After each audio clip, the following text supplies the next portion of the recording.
Hello, we are back live again from Tallinn, Estonia, and we are about to start hopefully an interesting discussion about the future beyond fossils.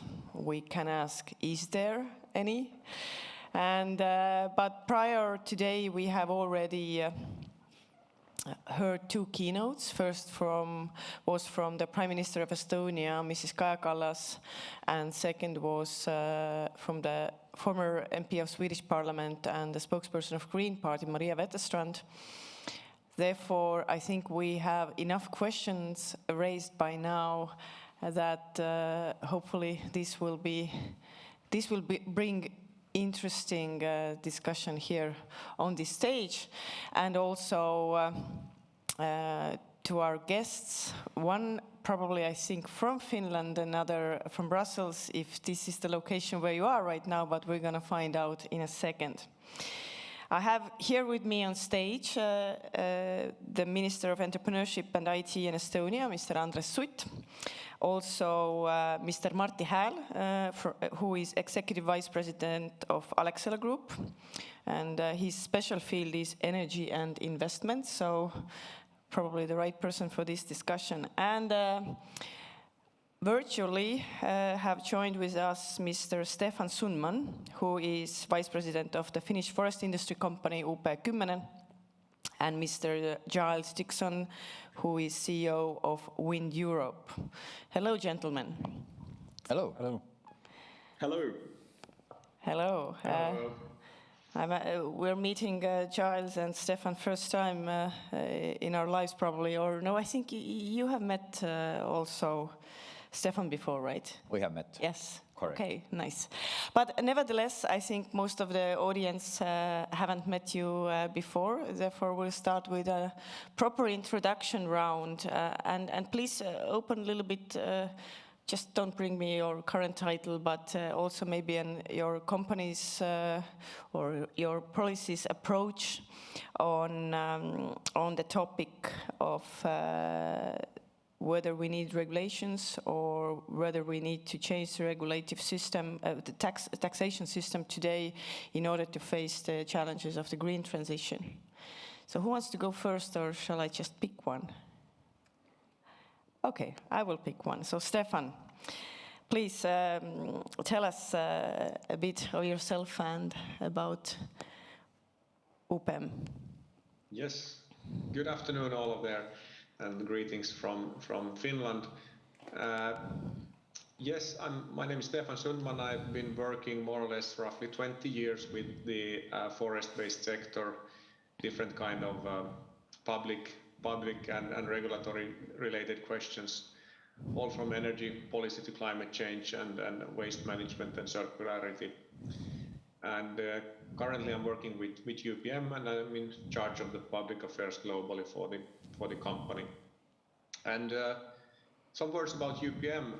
As you can maybe see also in the background, UPM is also having this kind of purpose beyond fossils is actually the agenda we are promoting, and we are a company utilizing wood, processing wood in a sustainable manner to different kind of sectors and applications. Maybe you could say that traditionally we have been quite heavily a paper company, but this company has been in a big transformation during the last 10 to 15 years, and currently we are producing a wide range of different kind of products, which where the common denominator is that we are utilizing renewable raw material to produce alternatives for fossil consumption within the construction sector, within the reading sector, within the packaging, these kind of traditional sectors, but also then more and more for decarbonizing, for example, transport or even a chemical sector. So we have been focusing quite much on new innovations and these kind of molecular solutions to find alternatives to the sort of gas-based or oil-based or coal-based products. Nice to join this discussion today. Thank you, Stephan. And I'll give a word to Giles now.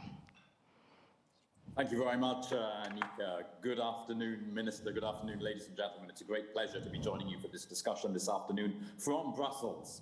I join you from the offices of Wind Europe. We are the voice and the face of wind energy in Europe. We represent the entire value chain of wind energy, the turbine manufacturers and their suppliers, the wind farm developers, owners, operators, the big power utilities, and everyone else involved in wind energy.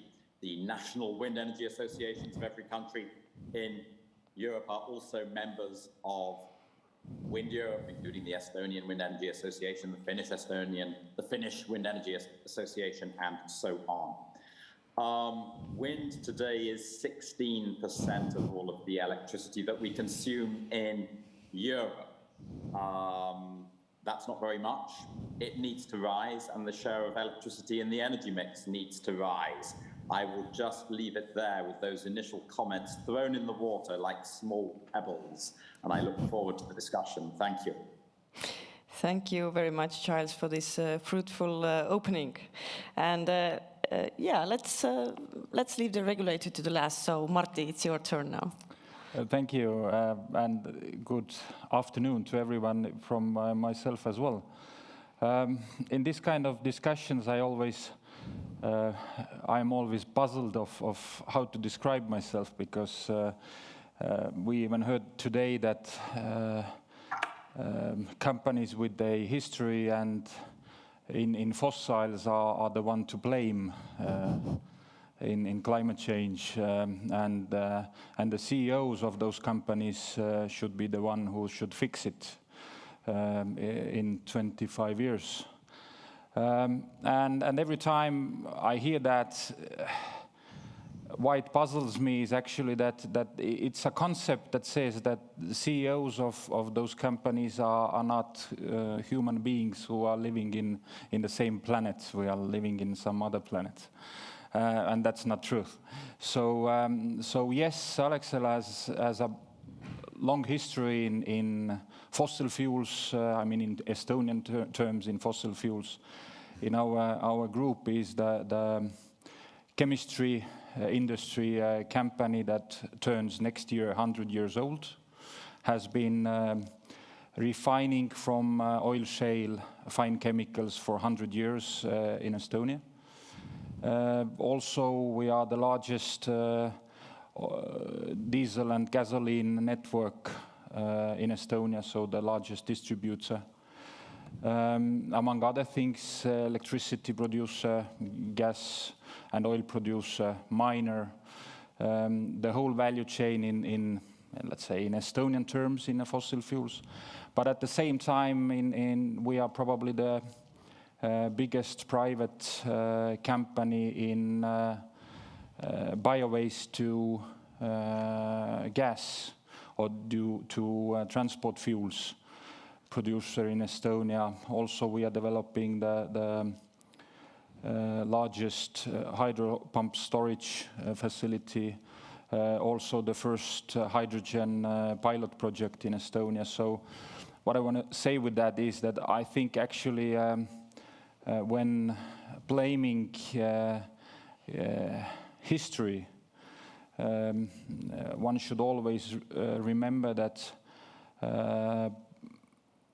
everything that has been developed over the, let's say, from the second industrial revolution, it's a demand response issue. And it still is, and most probably will be in the future as well. So the change starts not only from the CEOs or from the companies, but the change starts from consuming and consumers. If there is a demand for certain services or products, then the market delivers. Thank you. Thank you. Well, I do hope that our discussion today will be less blaming, but nevertheless, if we don't find the solution, then we know who to blame. Yes. Thank you for that. Andres, your turn. Yeah, thank you. I thought then I'm the one to be blamed, but okay, that's normal stuff. So I'm a young politician. I only entered in 2018 to politics. And before that, I have spent about 25 plus years in financial world, predominantly on the regulatory and crisis management side. Yeah, about 10 years abroad and the rest in Estonia. But also in the energy field for a year and a half with Eesti Energia. So I know a tiny bit about that market too. I think in the context, sort of today's context, for me is that we are, I don't know, in the early phase of disruptive change, what is happening, and that is sort of really turning away from fossils as we used to know it, and creating far more renewable, recyclable, more socially responsive world and economies and companies. And I think the only question we don't have an answer to is at what speed. And that we know always in retrospect. But my bet today is that the speed will be much faster than most of the forecasts tell today. We will see this change happening in comparable way as if we take the birth and the growth of a smartphone.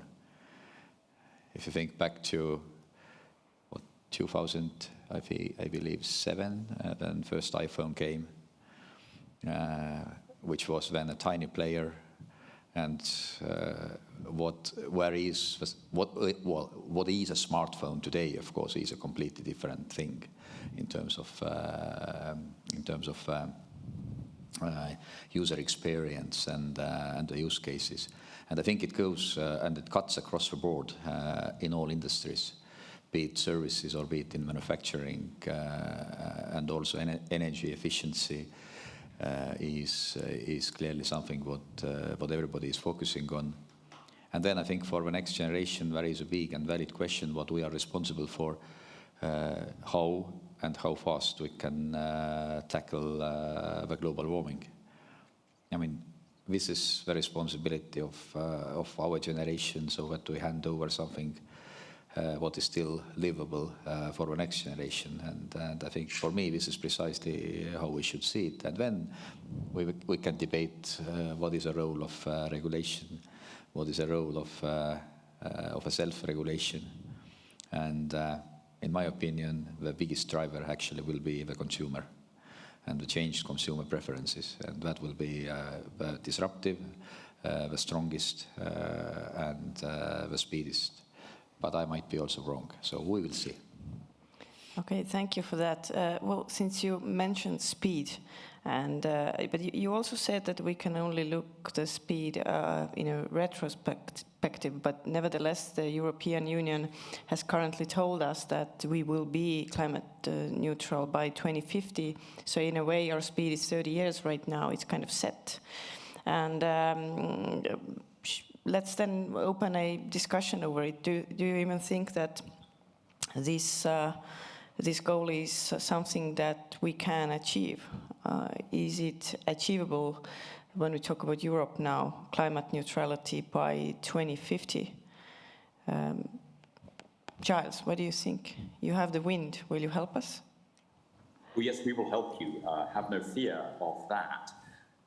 In broad terms, I do believe that the target is achievable. I remember when the European Council first started having serious discussions about climate change and energy policy back in 2007, 2008.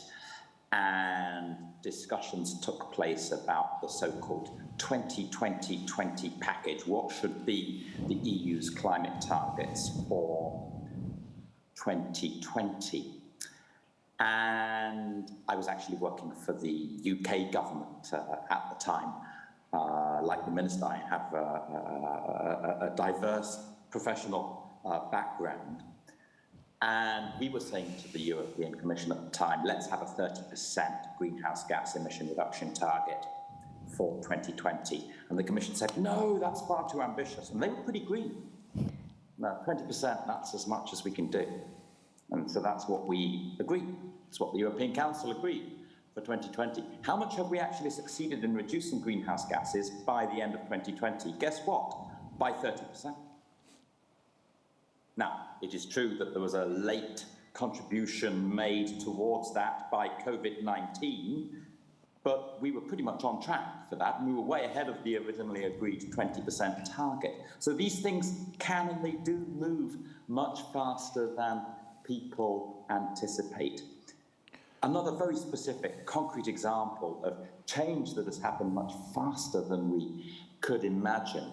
Back in 2015, we had a very serious discussion with all of the power utilities in Europe that are building, owning and operating offshore wind farms. And we said to them, okay, how quickly can you reduce the costs by, let us say, 2020? How about 100 or even 80 euros a megawatt hour by 2020? At the time, back in 2015, we were still at 130 euros a megawatt hour. And people said, oof, it's difficult, let's see, don't know. Today, in 2021, the average costs of offshore wind are around 50 to 60 euros a megawatt hour. The cost reduction has far surpassed even the most ambitious expectations that we had back in 2015. So these things can and they do move more quickly than we anticipate in the right direction. And we can and we will be pleasantly surprised at the level of progress. Thank you. So you were quite kind of confirmed with it, that it is possible. So, but let's go from wind to fossils for a second.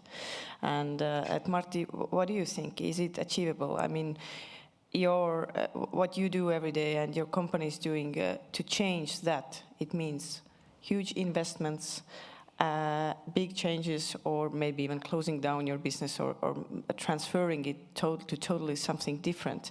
This is not something you do like this. This takes time and also lots of money. Yeah, I'm actually quite bad psychic. I would be employed in other, probably not be bankrupt in that business. But the question of 2050 climate neutrality is always put a very universal way. Can we? Who is we? If we are the everyone, or every country, or up to every citizen, every polluter in this globe, then very difficult to answer, because it depends, do we all do our share? I would answer this way, that if we all in this planet would do our share, then of course this is achievable. But it takes everybody to do their share, because the task is basically that what the market has created, let's say roughly in a century, we should restructure it in 25, maximum 30 years. It's an enormous task. And it's not so that shouting to our leaders or whining to politicians why they don't do something, and if they would do something, then it happens. No, that's not going to happen. It happens only in case everybody does their share. In terms of beyond fossils by 2050, I don't think that's realistic.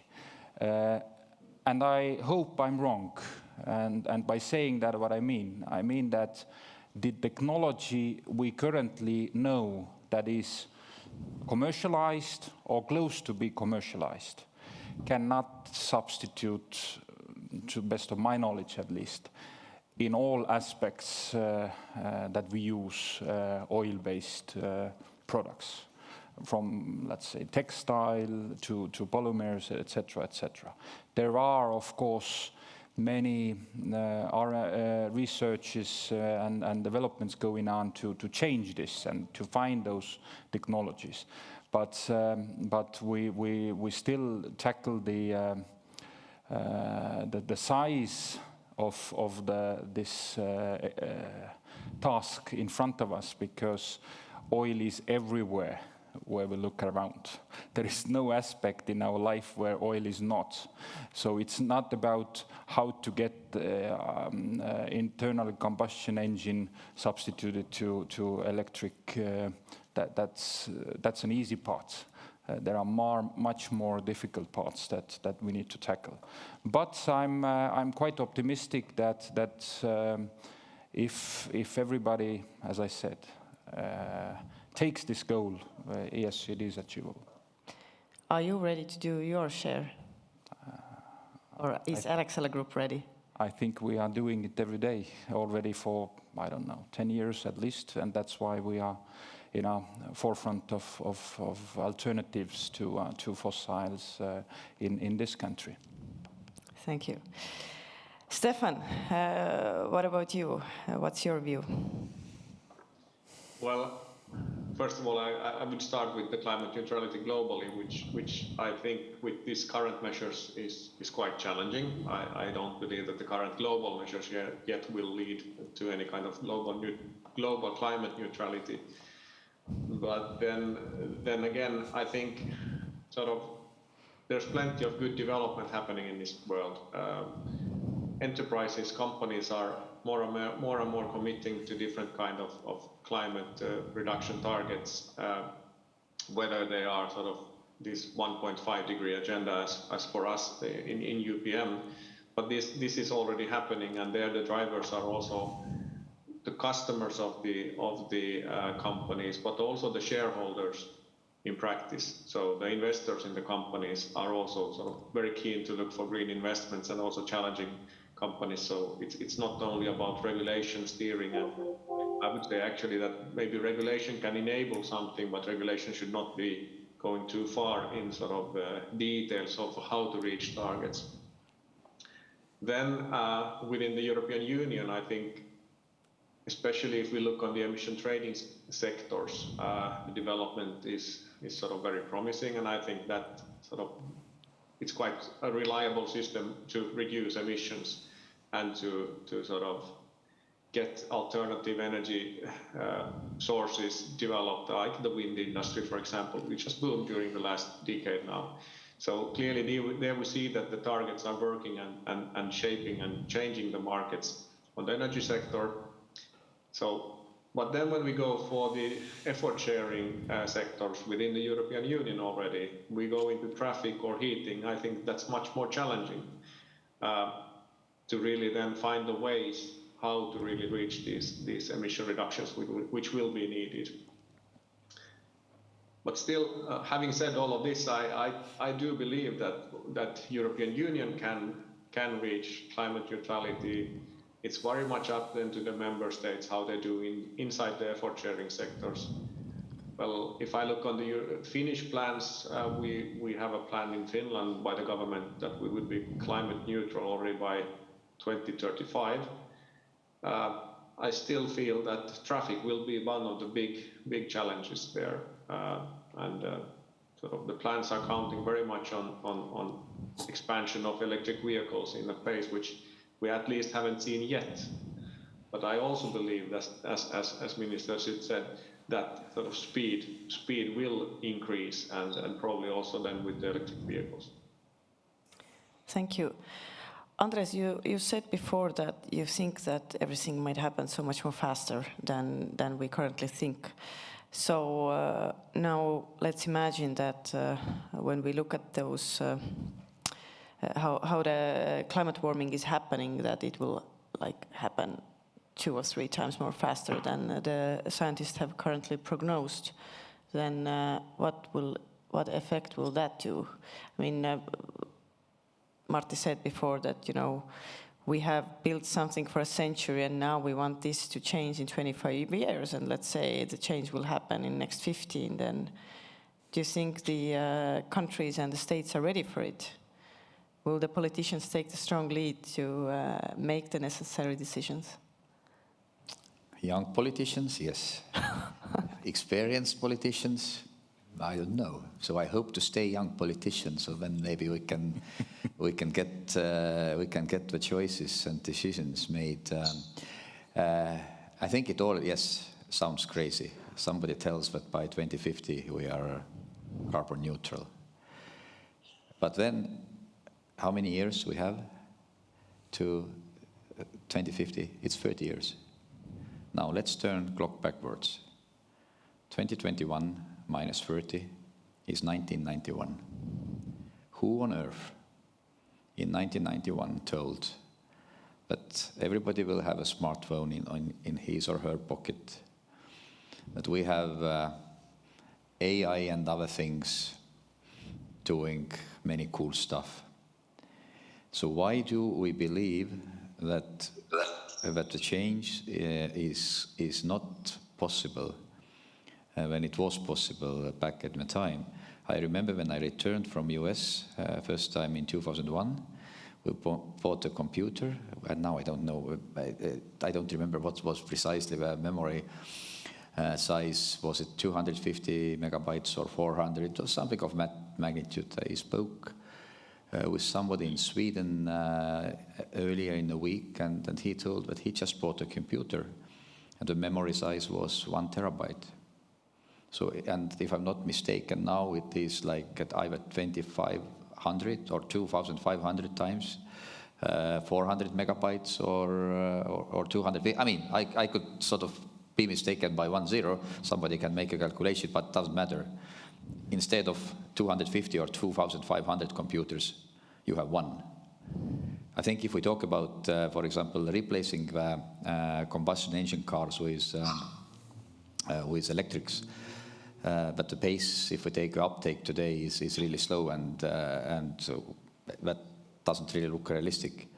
In Estonia, I think the average age of a car park is 13 years or something like that. You add 10, it's 23. But nobody's going to drive 23-year-old car unless this is really a vintage. So in 10 years, if no new combustion engine car is sold, or manufactured, you will have a big replacement ratio. So basically, my view is that it either happens all significantly faster, or we will fail somewhere, and it won't happen. 30 years, like a slow 45-degree or whatever slope, that's not realistic, because we talk about disruptive change. It's not incremental improvements. It's not we make the gasoline engine more efficient. Instead of 5 liters per 100 kilometers, it takes 4, or even if it takes 2. That's all incremental. But we are talking about disruptive change, disruptive technologies. Also, and that's my last point, because otherwise I talk too long. If we get eventually in Estonia offshore wind parks up and running, there is one development which we want to do near to Saaremaa or in this region, which has a capacity of 1.4 gigawatts, which has an annual production of 5 terawatt hours.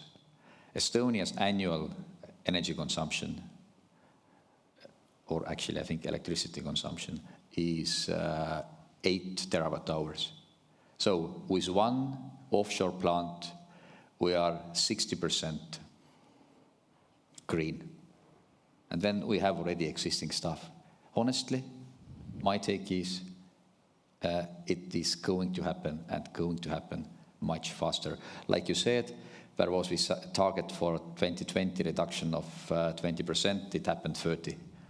I mean, this is exponential change, if it happens. If it doesn't happen, then I don't think we have a planet, and then we have screwed up. Thank you. Martti wanted to comment. Yeah, I mean, this discussion turns to be very boring if we all agree and are super optimistic. So allow me to to play this skeptic in this panel. It's not that I don't. I'm committed, or Alexela as a group has committed already and has a roadmap to become climate neutral by 2030.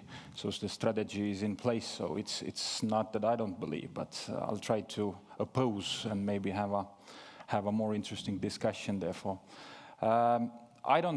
I agree, Andres, completely with you that countries like Estonia, like Finland, like probably most of Europe at least, can achieve this faster than 2050. But that's not the whole world. And a couple of things that are actually more and more in past couple of years, when I've been sort of digging myself into those topics, have started bother me. And one is this, what you explained with the electronics. I would make it more universal, say this topic of green growth and decoupling. And I think there is actually no science and no research that can back up that green growth and decoupling actually is possible. So these fast rate substitution of infrastructure, of equipment, of everything around us in 15 years could turn out to be a bigger problem to the environment than not doing and exploiting the existing natural resource that we have already taken from the environment and making their lifespan longer. So saying that I don't know what is better, buy a new car or exploit my old Toyota Land Cruiser that is 25 years old, that 25 more years. So I think these are actually topics that should not be forgotten, that the minerals we need in order to make these transitions are also natural resources, and we all know that there is a devil is in the details, and the ROI is a clever concept of comparing how much energy you invest and how much energy you get, and the more renewable we go, the worse numbers you see in terms of efficiency of using resources. So what I'm saying actually is that we should always bear in mind that the technology we have currently commercialized will not fix the world. We need to be, or the young people in this room and who are looking, you should not rest that let's do the wind and solar and bio that we already know how. I mean, industry representatives here, and it's done. It's not the case. Every young people should ask critical questions, learn, and actually come up with new technologies, new solutions, because the existing ones are not good enough for the globe as a whole. Giles has been nodding a lot, so I'm puzzled now. Do you agree with Martti or with Andres? Or with both. Yeah, or both, yes. I agree with both of them. I share the minister's total optimism, but I think Martti's got an important point, especially in respect of the circular economy. You know, we are discarding a lot of existing infrastructure and shifting very rapidly into new infrastructure. Let's take electric vehicles. In the first 9 months of this year, electric vehicles were 17% of all of the new motor cars sold in the European Union. That's a huge increase on last year's figure, which I think was 10%. And in fact, in September alone, the number was 23%. Electric vehicles are booming. But of course, that raises the question, what do we do with the old cars? And that's just one sector where the transition is happening rapidly. There is another angle that we need to take real care of, and that is to ensure that this transition is a just and fair transition, and that those workers and their families and communities that have been dependent on income from the old economy, from fossil fuels, that we take care of these people. Yeah. In the wind industry, we are putting a lot of effort into this. In Romania, we have now set up 2 training centres which are reskilling coal miners to work in wind farms. It takes us 6 months to reskill a coal miner to be a wind farm operative. They come with good technical and engineering skills, and of course they're used to working in extreme physical conditions.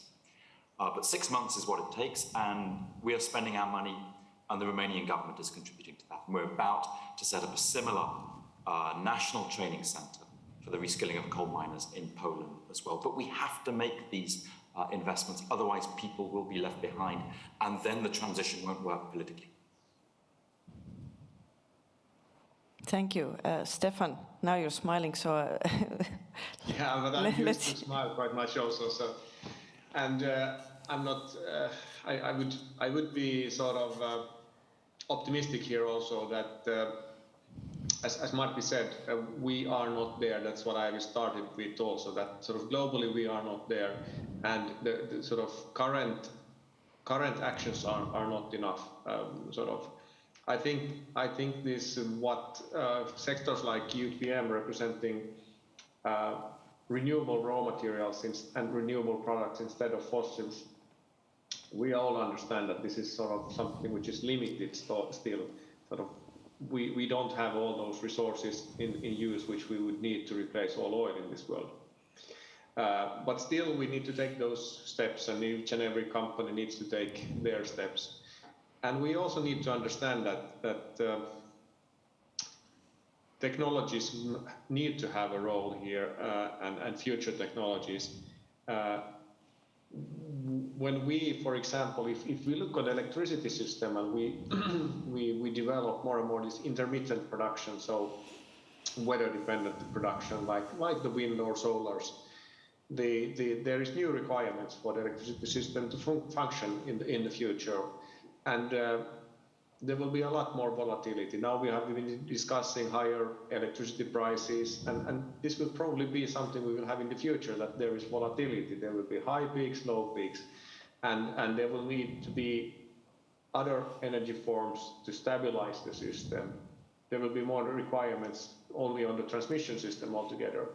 So in a way, there are many of these angles Martti raised which are really there, like this question of minerals and the electric vehicles. I guess the world is not discussing that much yet where those are exploited and what's the social conditions in that kind of value chain actually. But currently there is a boom in the electric vehicles, but I'm sure there will be also later on a discussion on these social aspects of that value chain. So clearly not at all things are solved, but at least for me, when I've been following this climate agenda more or less some 20 years, I think the commitment has grown dramatically, and the actions have grown dramatically. And I also remember those who were questioning the 2020 targets. I was also one of the lobbyists traveling to Brussels and meeting with officials.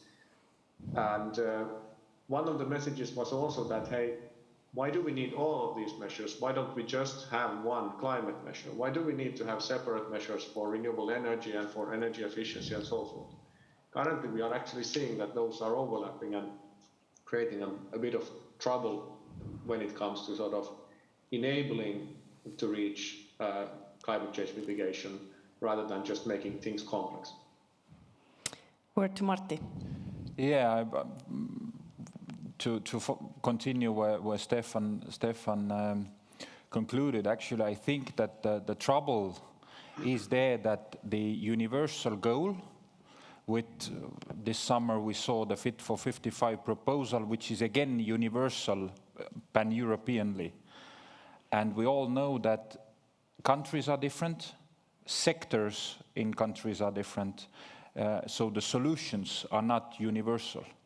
And I think the trick also in the EU, not to talk about the globally, but even at EU level, is how to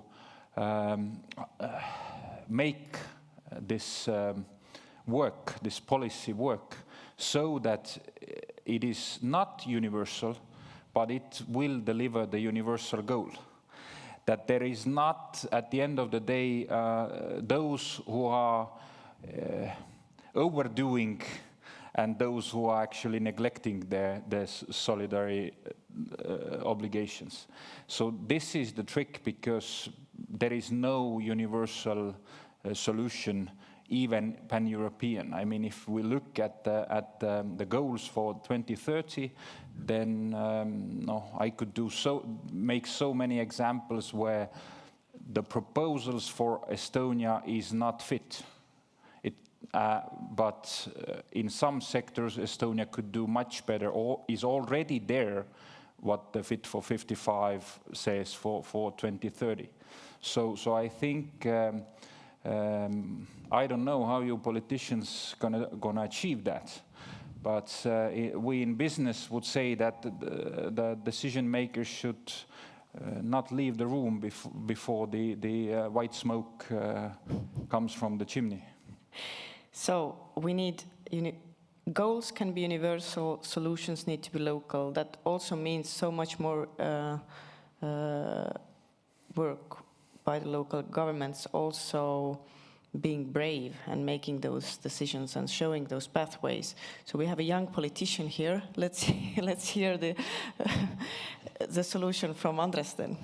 Yeah, there was once a central banker, not Estonian, but from another country, who said that, and when this government comes with its eternal wisdom, of course, it was with quite a big punch of irony in it. So if you ask, so how, you don't know how these politicians will do it, what I can say, with eternal wisdom, of course. Okay. But I actually like that you, Martti, sort of invoked this challenge, because, yes, I mean, technology can do only part. But of course, if we talk about, for example, deforestation, that's not a technological issue. That's purely political or societal issue. And that you can solve, in my opinion, only if there is a sort of a vision and perspective given to these countries that, okay, you stop forestation or deforestation, and you have another sort of business what basically gives people's job and supports the state budget. So I think it's complex. It's certainly far more complex. And then we need just a bit, not a bit, but we need to zoom in. If we zoom in on China, I think China will do it. I mean, they have been, I don't know, wisely or unwisely, putting their own target very further out into the future. But I think China has technology, execution power, financial means, so they can really do it probably quite fast. Then if we jump from China to Africa, that's a very different story. So the pace of the world is clearly uneven. But I think at the end of the day, similarly with smartphones and other technology transfers, it will get to everywhere. But there is obviously sort of what is important is this international agreement that we actually all are pushing, and we are all doing our fair share. Then I think all these questions are right about, if we talk electric cars, okay, how the battery was produced. So what were the labor conditions? And I was in Sweden earlier this week. We met Northvolt, which is building a gigafactory, and they said very clearly that they will inspect every supplier. What are the labor conditions? What are their climate standards? Where do they source the energy before they sign a contract? So I think there will be very heavy top-down pressure from the big companies to make sure that all the suppliers are actually compliant. Will it happen overnight? No.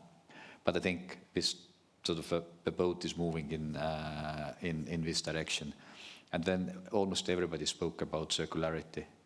So it has also a geopolitical dimension, because if we look the very, very high dependency what Europe and the rest of Western world has on China in terms of semiconductors, rare earths, magnets, permanent magnets, all these kind of stuff, that's not going to work.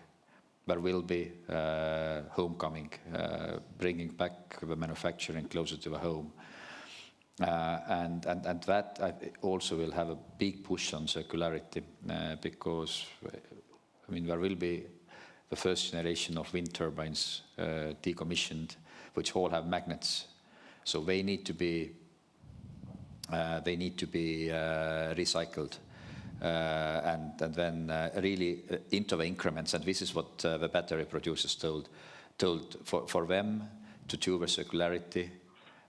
They really need to ground it really into the increments, and then you can use some of the increments of a battery or materials to produce a new battery, and the rest is going to be reused somewhere else. Not, of course, not to 100%, but I think the push is so strong. I'll give one example here also from Estonia, a company in Tartu whose name is Foxway.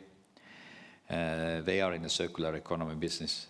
They refurbish smartphones, tablets, and laptops. They have grown in 4 years from 20 million turnover to 120. They source globally. Their biggest destination market is France. What they told, and they employ like 500 people, probably the largest employer in Tartu. They told that 1/3 or nearly 1/3 of customers replace their smartphone in the first year, another 30% in the second year. And then there is a young generation who says, look, we want second hand, but we want it to be clean, working in work condition and checked. And this thing happens with many other stuff also. I think with the cars, we in Estonia are really obsessed with owning everything, at least my generation. The next generation is much less obsessed with owning. They much more prefer to just pick one, be it then electric scooter or be it Bolt Drive or anything else. And that means you need less cars, because a car stands idle, but like a private car stands idle, I think 90% of the time. Pointless. We don't need that many. So there are many dimensions to get there, but I still believe that we will get there, and we will get there faster. And then you can still ride Toyota Land Cruiser, because beyond fossils, you can read it two ways. One way is, this is the end of fossils. The other way of reading it is, we go beyond what we were able to reach using the fossils. And there is always, I think, maybe not forever, but probably we still have a steam engine somewhere running in the museum. So there will be a combustion engine working somewhere also in 2050, and maybe quite many of them, but they are making very, very small part. So sorry, that was... Yeah, you have really learned the politician role, because you talk so beautifully. There's a chance I start believing in you. There are 10 billion people living on Earth, or it will be 10 soon. Yes. So... scary. Yeah, it's scary. I mean, do you actually expect that all of us, in wherever we live, in Asia or in Africa or in developing parts of the world, that we will change our behavior as the younger generation, maybe in Europe nowadays? But this is not, I think a young generation, I suspect, is far more universal in their values than just sort of continent Europe. But we can ask people in the room or in the audience. Yeah. But I think I agree, and the biggest increase of population will come from Africa, and that I think is the biggest challenge for Western world to make sure that these people get educated, get access to good and challenging opportunities, So I think this will be by far the biggest challenge we face. We need to really get, I think the problem we face in Estonia is that we get too little out from country, and we make too little events like this here, where you have people present from other parts of the world. And that is what we need to really increase, and that's why I'm very grateful that we are having it here. Okay, I'm going to cut you now. Yeah, please do. Like Sorry. too much minutes for you. Yes, I will be silent until the end. Yeah, thank you. But there are questions from the audience, since you mentioned, and exactly related to what we just discussed. So, but I will take someone else's approach on this. Is it liberal to deny the developing world the same opportunities the West had during industrial revolutions to produce wealth via limitations on pollution? I'll take volunteers. Who wants to answer? No one. I can answer, but I was... No, you're not allowed right now. Okay, Giles, you take it. Thank you, Annika. It's a very good question. And I'm struck by the wording that the questioner has used, to deny opportunities. I don't think we're denying developing countries the opportunities to do dirty economic growth, because I don't think that's an opportunity. I think we're actually giving them the opportunity to leapfrog us by ensuring that their, dare I say, first wave of industrialization is a wave of clean industrialization. You know, you're talking about countries here where energy consumption is very low indeed per capita. Yeah, and they're going straight into wind and solar. And that's great because their expansion of energy use is going to be built on renewables. And in fact, they're better off than many of us are in the Western world, in that they don't have the dirty infrastructure they've got to transition out of and dismantle. Yep. We've seen this already in the IT sector.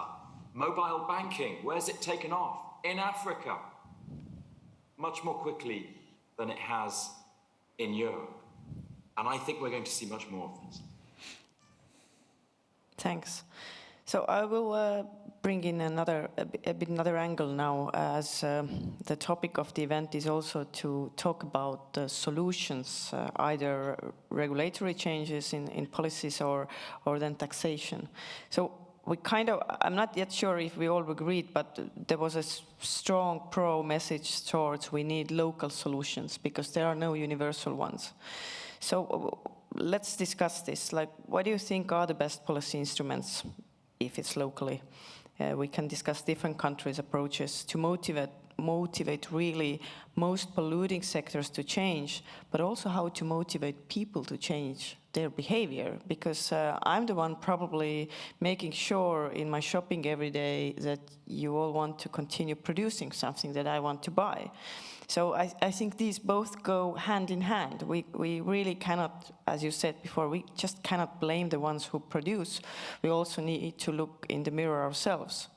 So where do we start? What are those local measures that we need to do?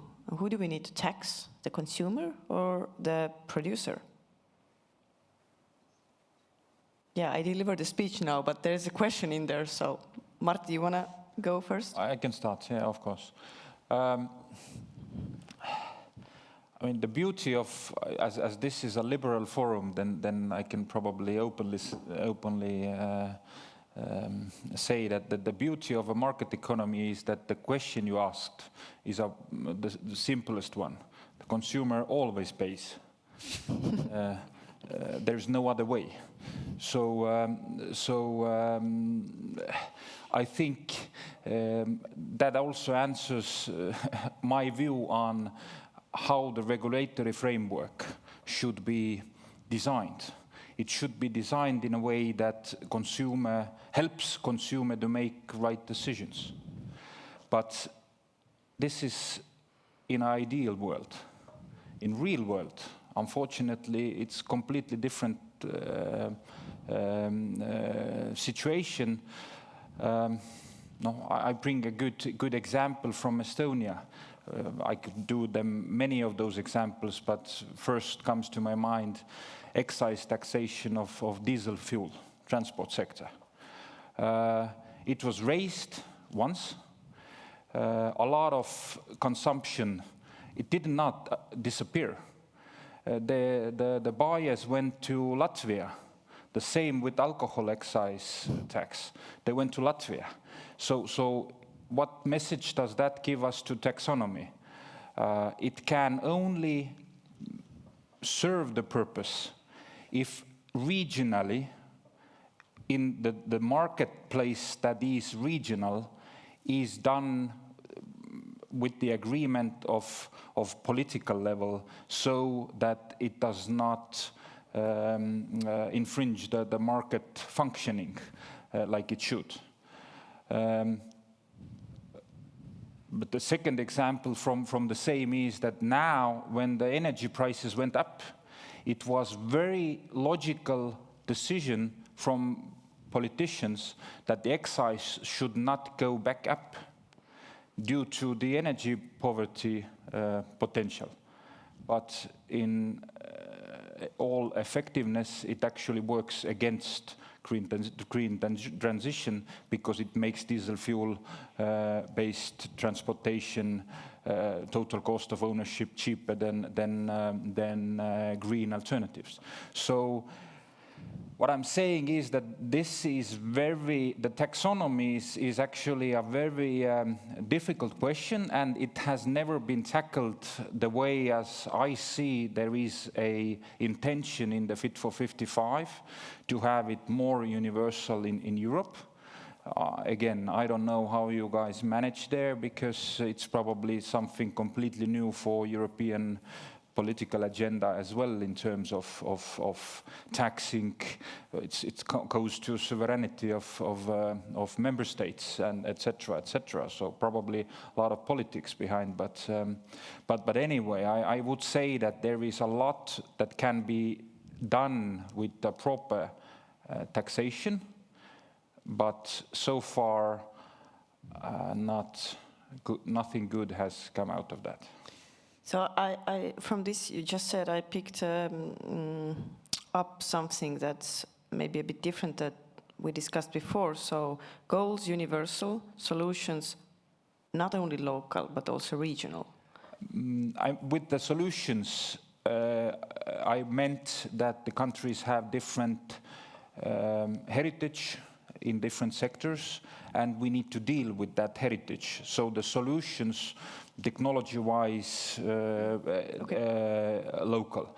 In terms of instruments or regulatory framework, I think it has to be universal to the market we are addressing, because if in one market we have different, it's not level playing field after different rules are enforced, then we are playing soccer with our hands. So that's probably won't deliver. Thank you. Stephan, let's take another view on it. UPM is producing also a lot of stuff that actually reaches the end consumer in the market. So how do you see, what's UPM's, in a way, responsibility in it? How do you educate us to become more responsible? Well, I do think that the awareness of consumers is really, really crucial here, that they are, by the end of the day, the ones making the choices, and therefore we need to sort of ensure that consumers get the kind of information, for example, of the role of forest, if I speak from our perspective now, that we definitely represent the kind of thinking that forest can be managed in a very, very sustainable manner. And if you manage the forest in a sustainable manner, you can ensure that they act as a sink, and at the same time they act as a source for renewable raw materials to replace fossil consumption. So, but this is not the case all over in the world. We know that sort of forests are not managed all over in the same way. But currently, for example, now you want to make a taxonomy in European Union, sort of same rules for everyone, and very, very detailed ones. So there, I think it doesn't work. We are also then producing advanced biofuels for decarbonizing traffic. So we have a diesel fuel which is having 80% lower greenhouse gas emissions than a fossil diesel. And for this purpose, I think that the measure that there is a blending requirement for the distributors is working quite well. It creates the demand for this kind of products, which sort of also gives then the security for companies to start investing into this kind of industries. And then if I take a third example, a carbon price, a unanimous carbon price for a market area like within the electricity sector in the European Union, I think a carbon price works quite well as a price signal for decarbonizing the electricity system, regardless if it's in one country or in another.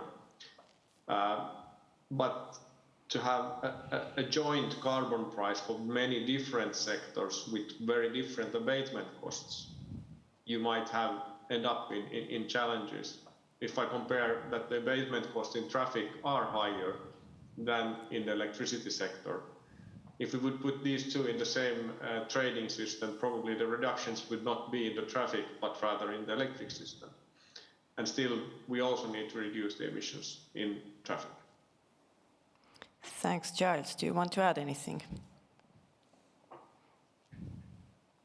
Oh, you're muted. Sorry, I was on mute. Yes, I'd like to go back to what Marty was saying about the tax system. It is true that the tax system has not been helping the clean energy transition so far. And that's mainly because the taxes consumers pay on gas are much lower than the taxes they pay on electricity in most countries in terms of tax paid per unit of final energy consumption. Now, the wind industry and many others have been saying for many years now to governments, that's got to change. There's got to be a level playing field between the tax treatment of gas and electricity. If you've got a gas boiler at home today and you're thinking of switching to an electric heat pump, of course you've got the capital expenditure buying the heat pump, and then you look at your tax bill and it goes up because you're shifting from gas to electricity. So you are disincentivized from making that shift, and that's got to change. The European Commission, as part of their Fit for 55 package, have proposed changes to the EU's Energy Tax Directive along the lines that countries would have to tax all forms of energy based primarily on their CO2 footprint.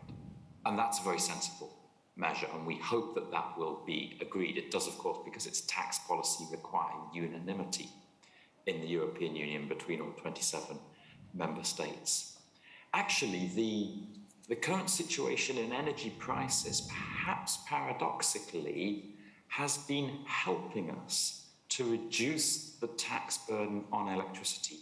One of the many diverse responses that governments have introduced to soften the impact on consumers, both household and industrial consumers, of the high energy prices, has been precisely to reduce the tax burden on electricity. They've reduced it a little bit also on gas, as we've heard, but they've taken some significant steps to reduce the taxes on electricity, and this is positive. Germany, for example, has cut by 43% the amounts that German households pay on their electricity bills towards the cost of supporting renewable electricity in Germany, and that's very positive. They're shifting the costs more onto general taxation. And by the way, congratulations, Minister, to the Estonian government for the reduction of, I think, 50% that you introduced in the network fees that both household and industrial consumers are paying for electricity, at least for the period between October up until March next year. So some good things are happening, but much more needs to happen in this particular respect, especially to incentivize the shift out of gas-based heating in people's homes in gas boilers to electric heat pumps, because heat pumps are expensive. And the EU's targets for shifting to more renewable heating and cooling are not yet ambitious enough. That needs to change, and greater incentives need to be put in place for households to invest in heat pumps. Thanks. Anyone wants to have a comment? Yeah, maybe a good example. Thank you, Charles. I agree with you 100% that low energy prices, as bad as it sounds, works against green transition. So it's clear that the higher the prices are, the more incentives, normal market incentives there are for the green transition. But it brought to my mind the example why I said that the universal proposals are sometimes working against it. The same Fit for 55 proposal on energy taxation basically puts Estonia in a situation where Estonia needs to reduce its heating oil taxation for households 10 times, because currently it's on the same level of diesel fuel in a retail station, which makes this the cheapest alternative and incentivizes not to buy heat pumps. So that's a good example why I say that universal approaches not always work for the good purpose. Am I now allowed again to speak? Yes, Thank you. very good. On this Fit for 55, it still needs to be agreed, and I think all these comments and feedback is actually needed and practical, and I agree. You sort of one size usually doesn't fit for all. I mean, I don't, maybe there is sometimes somewhere an example, but I'm not aware of where one size fits all, and it's all nice. On taxation, I think, like Martti said about business world, there is ideal world when there is a real world. I mean, the same goes with taxation and politics. I mean, real world is imperfect. It is just imperfect. And then you make choices sort of with the limitations what there are. I think it is a question how much actually taxation will drive this transition. And what are the other drivers? And again, I think what is changing, and actually before it, the last session, I think in the very end, there was a reference to stranded assets, and that I think is a fair point. That's why we need to, if anything, I think in this sort of 30-year horizon, is that we shouldn't just close a functioning facility today which is meeting the environmental standards when it was built up. It's a different matter if we should continue to invest in fossil. That I think is completely different choice, but we shouldn't really also create a situation where we just need to turn off and this is it. And we are not ready either, I mean, at least in the field of energy. So, but I still believe that technology and consumer preference and then a bit of regulation are the key drivers. Taxation, for me, comes fourth, unless you do it really big, but then people get angry. You wanted to add? Yeah, I wanted to add to what Andres said, that the stranded assets, I completely agree, the issue, but the same time, like you pointed out, that China has made quite the promising announcements regarding its climate goals. At the same time, 250 new coal power plants are built worldwide, and majority of those in China. So how that comes along with this concept, difficult for me to grasp. But I would come back to it is beyond fossils, but I think what is detrimental is that also in Europe or EU should go back to a technology neutrality that he has abandoned in last years. And a good example of that is that if we are talking about traffic or transportation, which is a headache basically in all countries, then there are certain technologies where tailpipe emissions are considered. These are the technologies that don't have the tailpipe, so the answer is zero. and the technologies that have tailpipe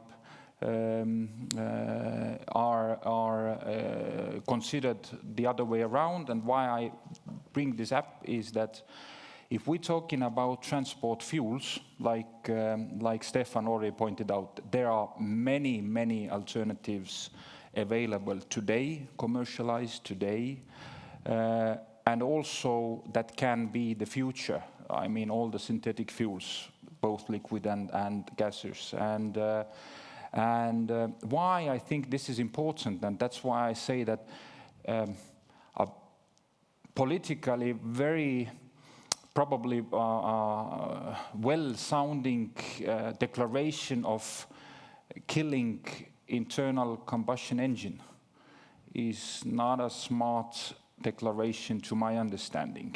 First, it's not technology neutral, so it goes against those principles that was the previous headline in EU policy. The other is that in terms of liquids and gaseous transport fuels, the world has infrastructure in place, has minerals that it has taken in use that should not be as stranded assets, but should be used throughout their useful lifespan. And it can be done in climate neutral way, if we like. But it is very easy, like we see today also in Europe,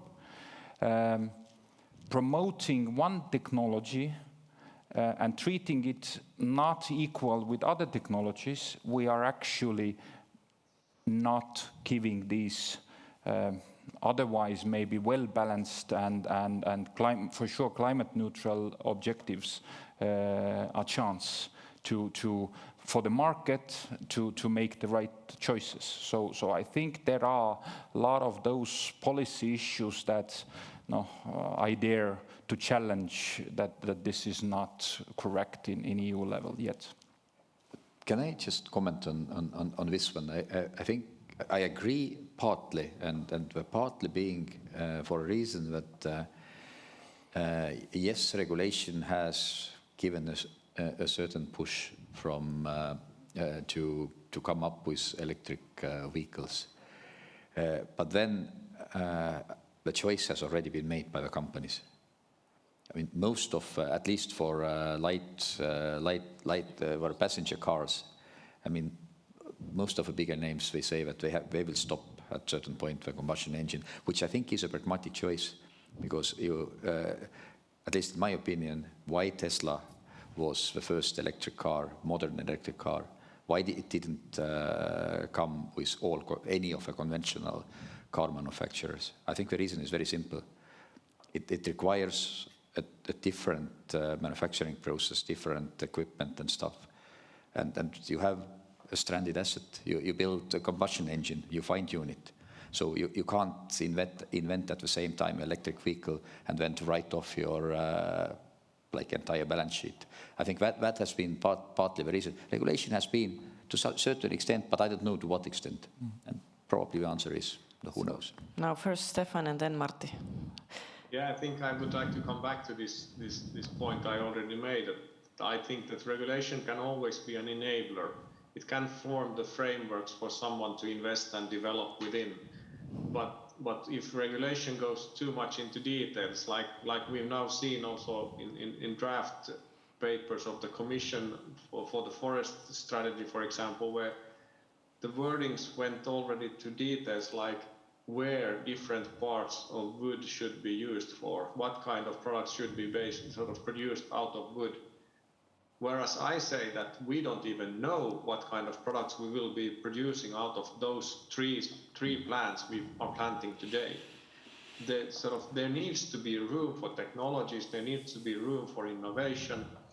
And I could also give an example from the new technology neutrality within the electricity sector now that we are discussing taxonomy. I think the overall challenge is to combat climate change and global warming. And then when the taxonomy for climate change is now still in the process within the European Union, there's been a huge debate on the role of nuclear. I can easily say that it's sort of a climate neutral way to produce electricity, but there are other means and other sort of reasons why it can't sort of be accepted. But if we would purely look on it from a climate perspective, sort of there should be sort of this kind of room for neutrality, because we will need all of those solutions. We can't afford to close any doors. There is room for all new technologies, and sort of, I don't see that any form of energy or any form of technology is directly in competition, and especially I don't see that sort of regulator should be the one to sort of take the role to deem what sort of something we want to prioritize here. Thanks, Martti. Yeah, just a short point. I mean, it's a chicken and egg issue. Did the producers first decide to abandon internal combustion engine, or was it the political pressure that put them in this situation? I think I know the answer, but let's keep it as a question. What about Tesla? What I wanted to make a point is that battery electric transportation will not be the technology that substitutes all transport, all sectors, etc. So there will be different technologies. And if a regulator, exactly like Stephan took the forestry example, if in this sector, a regulator comes and says there is a good technology and then there is everything else, then you automatically give a signal and the market responds to that.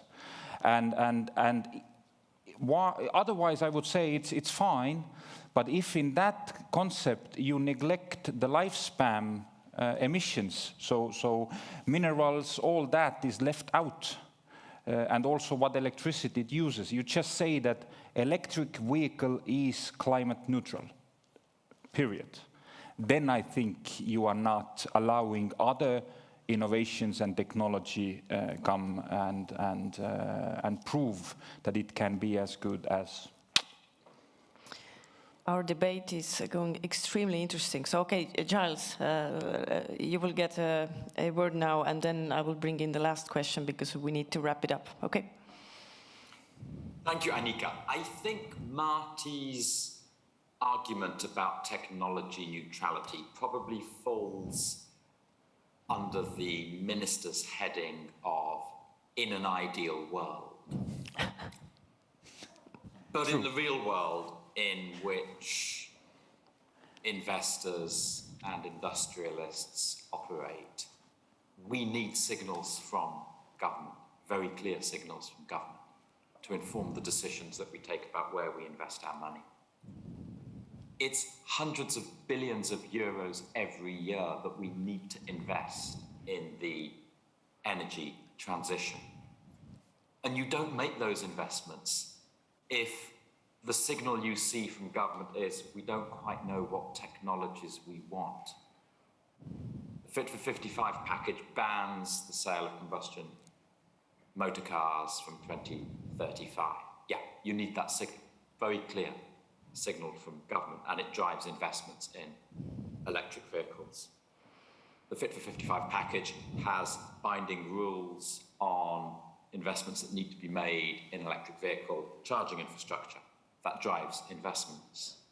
In the renewables space, there is a temptation on the part of some people in DG competition in the European Commission to push national governments towards technology neutral auctions where onshore wind is competing with offshore wind, with solar PV, with biomass, and so on. And I understand the purest liberal economic arguments behind that. But if you take that approach, and thankfully the European Commission is not taking that approach, they're saying very clearly, if you want to have technology-specific auctions for your renewables, you can have separate auctions for onshore wind, for solar PV, for offshore wind, and so on. And that's the right policy answer. And it's the right answer because if you are in the offshore wind industry, you want to know exactly how much offshore wind governments want. And you don't know if governments say, well, we want 10 gigawatts of renewables. We don't really know which renewables. Fight it out among yourselves. Good luck. That's just no good. You don't build factories to make offshore wind turbines on the back of that sort of public policy signal. But if a government comes along and says, we know we want 3 gigawatts of offshore wind, fine, you plan for that because you know that that is going to happen. There is going to be a market for it. That is the real world in which economic, commercial decision makers operate. And technology neutrality, I'm afraid, is unhelpful. Andres, did you get the message? Yeah, I'm not sure. Because, no, I got the message, but I face a difficulty. And the difficulty being, then we go back to this eternal wisdom of a government. How on earth is government wiser than the market? And that is a challenge I see here. Because I have no crystal ball to say what is a sort of what should be the energy mix for Estonia in terms of solar PV, offshore wind, onshore wind, nuclear. It's and then I think there is a little bit of desynchronization that there is a complaint that regulation is too detailed, and then there is a request to have more direction. For me, there is a bit of an inconsistency. But from a personal point of view, when I was still in the banking, I always preferred the situation where regulation is more general.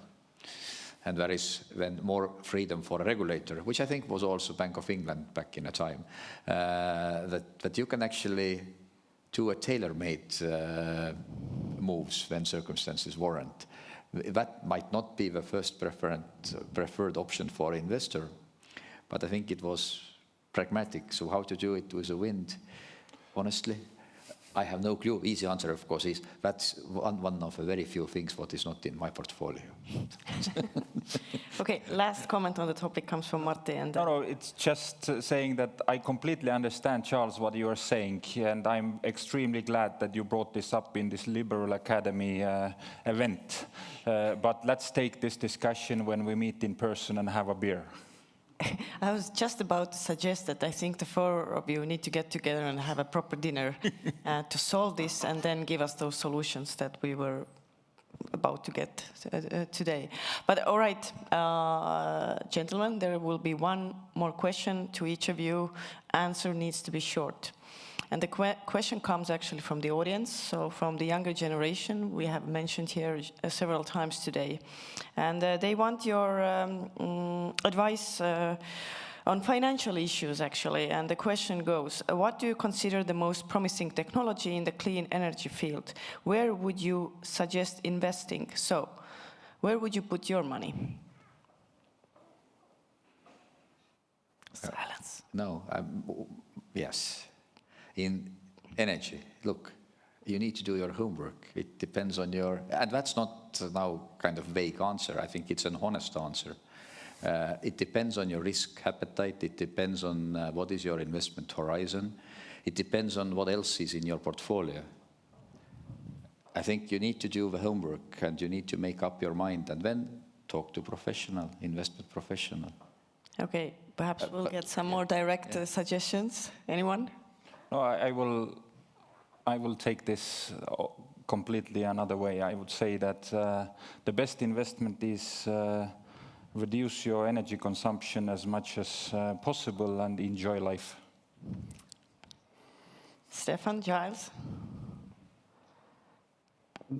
Okay, Stephan, go first. Sorry, Giles. No single bullet here. I would say I think this idea of sort of spending wisely and saving and being efficient is already sort of a good way to sort of approach it. Then maybe also something what I'd raise is sort of there is kind of rating for green investments also, and you could sort of study a bit more about those, because there are indicators for green investments. We are rated, companies like us are rated all the more and more based on these, and we are sort of expected to report and sort of maybe that would be an area of interest to sort of look more into responsible investing if you would be interested. Okay, Giles. I would say electric vehicles, heat pumps, electrolyzers. There's going to be a lot of renewable hydrogen in the future. Wind energy, of course, I would say that, wouldn't I? I'll add something else, cables. Because the future energy system is going to be far more electric than today's energy system. Electricity is only a quarter of Europe's energy today. It's going to be 3/4 by 2050. That will require investments in lots of cables, upgrading of electricity transmission networks, optimization of existing electricity networks as well. Thank you. Well, I hope the audience got the answer, or then the other option is that, as Andres said, do your homework. Now, I was also asked to do a summary at the end of this event, and I will do it in the same way that if you listen carefully, then think, and this is kind of a homework to all of you, to make this summary of your own, because it's quite impossible to make it here on spot. But what I will take with me is that I really liked that out of the discussion came a very clear understanding of we can have general or global goals, but we do need to have solutions that are either local or regional, because one size doesn't fit all, not even socks. Okay, thank you everyone for joining us, and you can agree your dinner. Thanks. Thank you for inviting. Thank you. Thank you. Thank you.